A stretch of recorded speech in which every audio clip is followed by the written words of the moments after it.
Is Ryan Poles' job as safe as some Bears fans think? Well, Albert Breer threw some caution on that topic, and we're going to talk a little bit about that. Plus, we're going to ask, how involved should Kevin Warren be in the Chicago Bears 2025 offseason, considering how the 2024 season has gone? We're going to talk about that. Plus, the Bears have a fairly clean injury report and what that means for the team going forward. We're going to get to all that and more right after this. You are now tuned in to Chicago Bears Central, your number one place for all Chicago Bears news and content.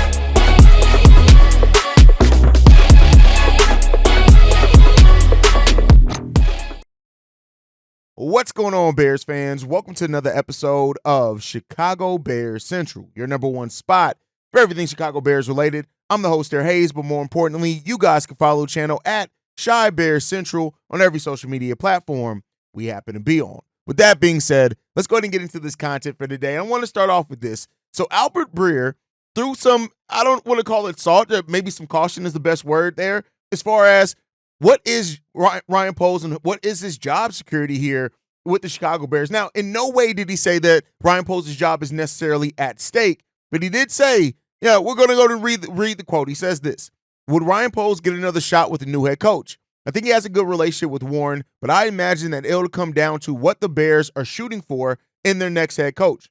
Detroit Lions offensive coordinator Ben Johnson, for example, will be very picky in the jobs he'd entertain. Former Tennessee Titans coach Mike Vrabel was already in place where ownership and front office politics got in the way. So I guess he want things set up a certain way too. So does Warren value the job Poles has done? And I do think he's done a good job. That'll be the question as I see it. Now, this is a speculative piece. This is no way Albert Breer saying, hey, I've heard rumblings that Ryan Poles could not be safe, but it does raise a question here is that, we've talked about it. Ryan Poles does have to be held accountable for the state of the Chicago Bears. He just does. He is the GM. He's the guy who's decided the coach. He's decided the roster. He deserves a large part of the criticism or the acclaim, whatever comes down to it. He deserves a lot of it. And when you look at the state of the Chicago Bears and some of the lack of decisions that was made, right? The evaluation of the offensive line, that's 100% on Ryan Poles.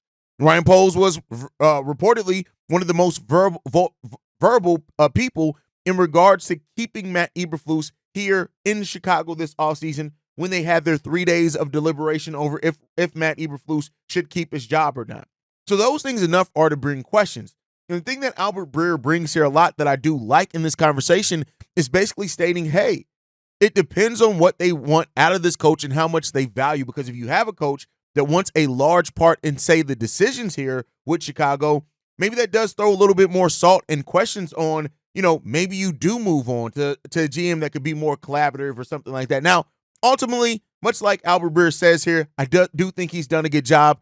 I understand it that Bears fans, right now we live in the moment. And the moment, it sucks for the Bears. And there's no overlooking that. You look at the Chase Claypool decision, the Nate Davis decision, the decision to not invest more heavily in the offensive line, regardless of who your next quarterback was going to be, right? These are all things that he's fallen short on. And because of that, he does deserve part of the like Ryan Poles is in a really unique situation. Yes, his quarterback and Caleb Williams has shown some flashes. You can make no mistake about it. He still needs to be better, but it comes down to you're selecting the coach and you have to put that player in the right position. And, I've said it before. I think I said it on yesterday's episode. Maybe it was over on Bleacher Report, that every GM has some blind spots. And your hope is that between your GM, your assistant GM, and whoever else is helping make decisions, that they can help cover each other's blind spots. One of Ryan Poles' biggest blind spots has been Matt Eberflus and that offensive line. So that gets us to the next question. How involved should Kevin Warren be in the offseason decisions this upcoming offseason? Regardless of what it means for Ryan Poles in the future of his job, how involved should Kevin Warren be? And I think it's this, much like with Ryan Poles, he's held accountable for the coaching staff failures, for the offensive line failures. And in a large part as well, Kevin Warren is held accountable for Ryan Poles. That's his guy. Now, I'm glad that they have a good relationship. And, of course, Ryan Poles was here before Kevin Warren. But at the end of the day, Kevin Warren has to be, and I would hope that he's going to be, one of the things that helps the decisions in this offseason go a much better way than what they have in the past. Kevin Warren, I get it. He came in here, and we knew that in his initial thing that he was going to be focused on is the new stadium. He was very clear about that when he got hired. That was always going to kind of be the thing that was on his desk the first, is that. But it comes down to this franchise is in a place where it needs its leadership. And Kevin Warren is the guy. He is the CEO. He is the guy that is overall seeing this franchise right now. Of course, George and Virginia, but I've said it before, ownership at this point has, not to say that it has nothing to do with it, but there's so many layers of decisions that are made before it even gets to ownership. Yes, ownership ultimately should hold the franchise accountable to winning more than anything, but we know that that has not been the case. That is what Kevin Warren was supposed to come in here and do. And so I say this, Kevin Warren has to be ready to, look at and evaluate what's going on here, right? I think the biggest thing that this Bears team has in front of it for the remainder of this season is the progression of Caleb Williams is a huge the development of Caleb Williams is one of the probably focus for the remainder of this season for the Chicago Bears. But outside of that, Kevin Warren has to be ready because there's going to be some tough and uncomfortable situations potentially. And if Ryan Poles is a guy that still wants to even consider keeping Matt Eberflus, it comes down to Kevin Warren to say, no, this is not what we're doing here. And, if Kevin Warren has lost any faith in Ryan Poles, I think it will be evident in how involved Kevin Warren is. And maybe we will never see that, right? The only way that I think we'll see that we'll necessarily see how involved Kevin Warren is if Ryan Poles is removed. But make no mistake about it, Kevin Warren is probably still going to make his voice known, and it may just be behind the scenes, but he does have to do it. He has to do it. And like we saw in Hard Knocks, Ryan Poles sitting talking with Kevin Warren in regards to the DJ Moore deal and why he went into it and things like that. And Kevin Warren, he believed in his GM, as he should, right? But with the struggles of the new stadium and those things like that, Kevin Warren cannot continue to overlook the daily football operation. He can't be. And so I don't look at it necessarily as interference. I know some Bears fans have said things about, well, who's Kevin Warren to make these decisions? Why should Kevin Warren get interfere in it? Because that's his job. That is his job. And yeah, you don't want a CEO that's necessarily going to constantly look over the shoulder of your GM. But when your franchise is in such an important offseason as what this could and probably will be for the Chicago Bears, sometimes you need to step down. And I'm not saying he needs to take over. That's why I said how involved he is will speak a lot to the faith he has in Ryan Poles to turn this thing around. Because ideally, the thing that you want Kevin Warren to do is oversee, to have conversations, to check in with Ryan Poles and to give some perspective and things like that, of course, but you want to allow the guys that you hired to do their job. Now, if it starts getting to a place where you don't trust the people that are in those positions, because again, I know before people get to typing, they're going to say, well, Haize, he didn't actually hire Kevin Warren. You're right. I mean, he didn't actually hire Ryan Poles. Then you're right. But the guys that are in their position, you ultimately want them to trust them to do their job. And if you keep having to look over the shoulder, then that should tell you that maybe those aren't the people that you should have there doing their jobs. I've been very consistent in saying that Ryan Poles, to me, he deserves a chance to go out there and he changed the quarterback, go out there and change the head coach, rebuild this offensive line. But to me, the clock starts ticking down the moment you hire a new coach. Now, you can stop it. You can reverse time, whatever it is, if you get the right guy, and we can reset the deck if we get the right coach, and that coach is winning and whatever else, and it looks like they're taking the Bears to the next step that we need to go. But ultimately, it still comes down to just the simple fact that if Ryan Poles cannot get, and he gets an opportunity to hire the next coach, which I do think he will, if he hires that guy and it doesn't work out, Ryan Poles' head needs to roll. And that's just the nature of the business, right? Not that many GMs get multiple quarterbacks, multiple head coaches. Some do, right? But when you're in this place where if you trust your roster, if you know that you have talent on this roster, you're trying to maximize and put your quarterback in the best situation. If Ryan Poles gets another crack at it, and it's another fail of the coaching staff, another fail of the head coach, another fail of the evaluation of the offensive line, eyes are going to, the seat for Ryan Poles needs to be getting hot. Right now, it's warm. Right, and it should be warm for most GMs, right? Because you shouldn't be too safe, right? But it's not a hot seat yet for Ryan Poles, not in my opinion. But it can get to that place very quickly, especially in the evaluation of what you do for this next head coaching position. You have to get this right, and so therefore, I would say this period: if Kevin Warren is more involved in the offseason, I don't know if that's necessarily going to fix anything because we'll see what happens when it comes down to it. But it ultimately, it just comes down to this franchise has to start getting things right. And there has to be some accountability for everybody if you truly want to turn around where the Chicago Bears are, where they have been. We've seen some glimpses, but glimpses aren't things that really fix your franchise. We are still a poverty franchise that can't win, that's at the bottom of our division. We haven't even gotten close to taking the North, much less never giving it back. So like I said before, unless Ryan Poles was talking about taking North Chicago, we ain't took the North as shit, right? So we got to, like, in what you laid out here, you got to hold yourself accountable to those expectations that you set. Kevin Warren set the expectation that he wants to judge this team, that will eventually judge this franchise by winning Super Bowls. Kevin Warren said Ryan Poles said he wants to judge this franchise and take the North and never give it back. That was the expectations that were set. Right now, we got sold a bill of goods that we ain't seen a return on yet. Yeah, things have gotten better. Things have more bright spots, for sure, despite what some of the more pessimistic Bears fans would tell you.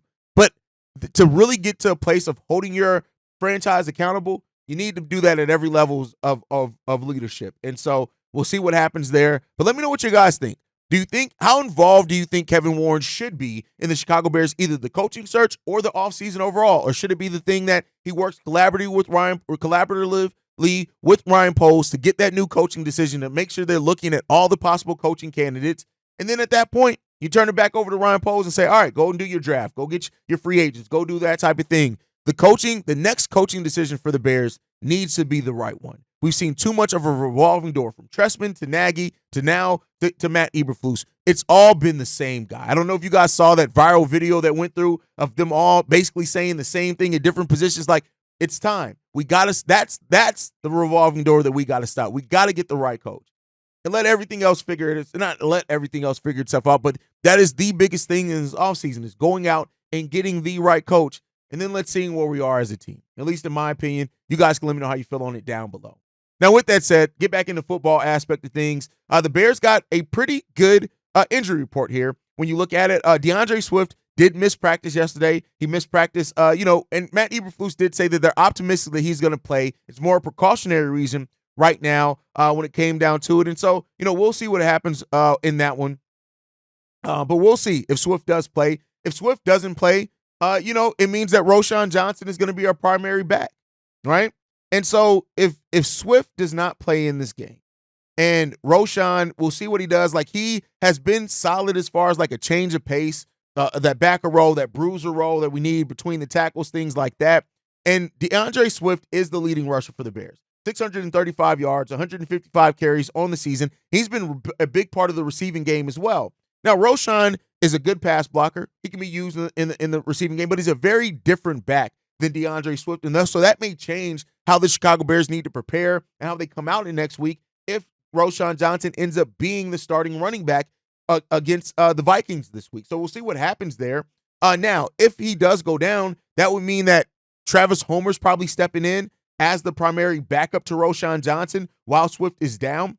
And so we'll see what happens there. But this, of course, is going to be what a lot of people say about Khalil Herbert and why the Bears let go of Khalil Herbert, because now if Swift does miss time, Khalil Herbert is a very similar back that could have stepped in. But again, he's gone. He ain't coming back. The Bears ruined that. Maybe if Thomas Brown had been the offensive coordinator, he would have actually used Khalil Herbert more than what Shane Waldron did. But that, it's gone. It's shifted. It's sailed, right?